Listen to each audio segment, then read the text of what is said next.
Well, when the pandemic first hit last year, millions of small businesses felt the immediate impact. So the CARES Act was passed to provide economic relief. Right, but scammers were really quick to take action, claiming money was available through the Small Business Administration in the form of economic injury disaster loans. 6 on Your Side's consumer reporter Don Dare talked with a Knoxville woman who almost took the bait. She sure did, Lori, going so far as to provide personal information to the would-be scammer. Bad move. At first, she said it sounded legitimate before realizing the supposed loan she was eligible for was a hoax. We've got National Geographic. On her days off, Patty Vigirio keeps her 7-year-old grandson Alex busy by reading books and playing games. While she enjoys the time with him, there's a nagging problem. The home she inherited from her late mother needs a lot of repair. So when she received a message from a so-called friend, Ernie Horner, on Facebook about a loan, she was interested in the possibilities. Well, he says that you can get grants for housing, you know, $10,000, $20,000 for your housing. The government has all kinds of grants that you can get. The housing grant interested you because you wanted to pay off those bills? Right, yes. I do need help with the housing. My mom just passed away in September, so I need help with the house. This is the first time me being a homeowner. And here a little thing, he's done it again. He says, it's our pleasure to help our citizens. He said that if you get these grants, it's really easy to do. All you have to do is apply for it. He needs a few pieces of information. At first, Patty felt at ease with the offer, believing it was on the up and up. And then I'd heard before online and just in general that the government does have grants for people with housing and that, so it sounded legitimate.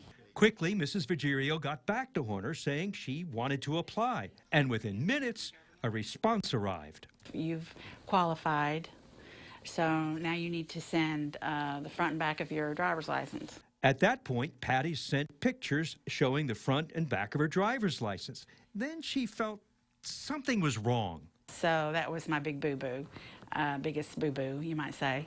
And then lo and behold, after that, he said something about, okay, if you give us $5,000, you can make up to $30,000. And I thought, oh my God, I gave this guy my driver's license. Realizing her mistake, Patty showed us notes of people she called, her bank, her credit card company. Then she went to Facebook and reported the scam. You go report on Facebook, and then you choose scams and fake pages. And it says, help us understand the problem. So they ask for specifics. The picture she received of Ernie Horner was fake. And there's no group in Washington called Government Organization. Patty blocked the account. Facebook says accounts and pages that impersonate other people go against their community standards and are not allowed on Facebook. If you see an account that's pretending to be you or someone you know, report potentially impersonating accounts to Facebook. If you're aware you've been scammed, it doesn't matter whether you're the buyer or the seller, give Facebook a heads up so they can investigate. Yes, be so careful. And don't give out your information. Don't give out front and backs of your driver's license.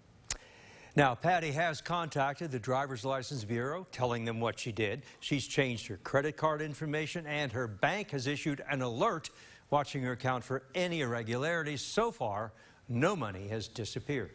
Bo? And that is good news there. All right, Don, thank you. Hey, if you have a consumer question for Don, go ahead, take a moment, send him an email at ddare@WATE.com. You can also call his 6 on Your Side hotline number. You see it right there on your screen. It's 865-633-5974.